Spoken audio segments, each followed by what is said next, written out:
I'm Jane Dorfman, and I'm going to tell you an old story from Scandinavia called The Lindworm. There was once a king and queen who were very happy, save for one thing: they had no children. And this weighed heavily on the queen, and one day she walked into a distant part of the garden, and she was weeping. And an old woman came up to her and said, "Oh, my dear, I know the pain that is in your heart. I might be able to help you." "No one has been able to help me," said the queen. "Go to the house and bring back a silver pitcher with 2 handles, and set it upside down upon the grass, and come back just after dawn. There will be 2 roses. There will be a red and a white. And if you desire a son, eat the red one, and if a daughter, eat the white, but do not eat both." Well, the queen went back to the palace, and feeling a little foolish, she got a pitcher with 2 handles. She went back to that part of the garden and turned it upside down upon the grass. She was up well before dawn, and she practically ran to the place where the pitcher was, and when she lifted it, there were the 2 roses. There was a red one and a white one. "Oh," she said, "if I eat the red one, I will have a son. My husband will be so happy. But he might go away to war and be killed. Whereas if I had a daughter, she would stay with me, and perhaps there would even be grandchildren." And the smell of those roses was so intoxicating that she ate first one and then the other. Now, in a short time, she found she was pregnant, and the king was delighted. But around the time that the baby was to be born, he was called to a distant part of the kingdom for a skirmish along the borders.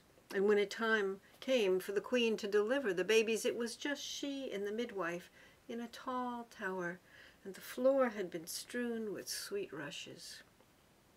The pangs of labor came on, and the queen was delivered, but not of a baby.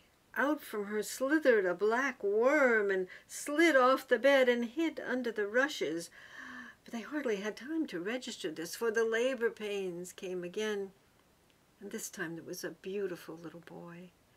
And if the queen thought at all about that black thing, she thought it was a bad dream induced by the labor, or perhaps the midwife had given her a potion for the pain, and she did not think any more about it for 18 years. Now this prince grew to be a fine young man, clever and handsome and kind. And when it came time for him to marry, he told his parents that he would like to go and meet the young women in the other kingdom. And they sent him off. He rode a fine white charger. But as he came to the crossroads, up ahead of him grows up a great black monster with teeth and drooling, and it said, "The oldest son must marry first."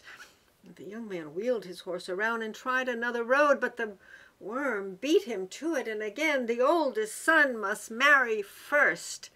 He tried a 3rd time, and again the monster came up and said, "A bride for me before a bride for you, brother." And at that brother, he wheeled his horse around and rode as fast as he could back to the palace. He found his parents having tea in the conservatory, and when he told them the story, his mother fainted away. And when they revived her, she told them how she had eaten both roses and that this was her fault. "No," said her husband, "we do not blame you, but I must go after this thing, for it is my son." And he rode out and he found the Lindworm, and he cajoled it and coaxed it back to the palace. There was only one space big enough for it. It was down in the dungeon that they never used. And every night they could hear him, "The oldest son must marry first, a bride for me before a bride for him." And he would swing his great head and slam it against the walls. And finally the king could see no other path than to procure a bride. So he sought one in a far distant kingdom, and the girl was brought to the palace, not knowing who she would marry. She thought it strange she did not see him before the wedding, and then she could barely stand up next to him for the ceremony. she was taken away to the wedding chamber, and the sounds that the king and the queen and the whole castle heard set their blood run cold. And in the morning they looked in, and all they saw was a bloodied wedding gown and the Lindworm sleeping on the bed. The noises and the demands for a bride continued and continued, and the king thought he would try again. And he sent to an even further kingdom, and another young woman came, and it was the same story. The horrid noises and the bloodied wedding gown. The king had 2 armies practically ready to attack him for the demise of their daughters, but still the Lindworm demanded a bride. And the king remembered that his faithful gardener had a daughter. And he went to the gardener, and he explained that he needed a bride for his son. And the gardener said, "Oh, no, she is my only child. She is my beloved child. She will care for me in my old age." And the king would not hear any more. He said, "My soldiers will come for her in the morning." The gardener told his daughter, and she wept and she railed, but she could see no way out of it. "Father, let me take one more walk in your beautiful gardens." So she walked far into the gardens. She met the same old woman. The old woman said, "I know your plight, my dear." "No one can help me," said the girl. "Do exactly as I say. Ask for 10 shifts under your gown. Tell them you want as many willow switches as a boy can carry, and that you want a vat of lye and one of milk." And the girl asked for these things as she got ready for her wedding, and strange as they were, no one would deny her. She managed to stand up next to the great black beast and say her wedding vows, and then she was led away to the wedding chamber.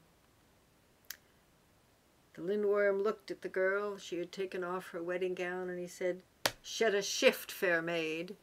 She looked back at him and said, "Shed a skin, worm." Now, no one had ever spoken to the worm like that, but he peeled off one of his skins, and she took off one of her shifts. "Shed a shift, fair maid." "Shed a skin, worm." And she took off another shift, and he took off another skin. And so it went all the way down through 9 shifts and 9 skins, each one becoming harder and harder to peel off. And they clung more and more firmly and pulled off more gouts and clots, until by the 10th skin, the worm was laying on the floor, bloody, almost shapeless, and the girl took the willow switches as she had been told to do, and she dipped them in the harsh lye, and she began to beat him with them until every switch was broken. And then she took what was left of the Lindworm, and she poured the milk over it, and she bathed him with it. And then she picked him up, and this was nearly the hardest thing of all, and took him to bed and wrapped her arms tight around him. And she was so exhausted she fell asleep. Now the king and the queen had not heard the same horrible noises they had heard before, but they went in and they peeked in a crack in the door. They did not see a bloodied wedding gown. And as they looked a little further in, there in the bed was the gardener's daughter, with her arms wrapped around the most beautiful young man they had ever seen. For there was his son, released from his curse. Never was a daughter-in-law more beloved, for she had saved their son and their kingdom, and she was honored by her brother-in-law and her mother-in-law and her father-in-law. She was queen, and she demanded that a new royal crest be made. It would have the same as the old one, but across the top would be the black worm-like figure, the black dragon of the Lindworm. For his deeds were done, and they could not be undone, but they must not be forgotten.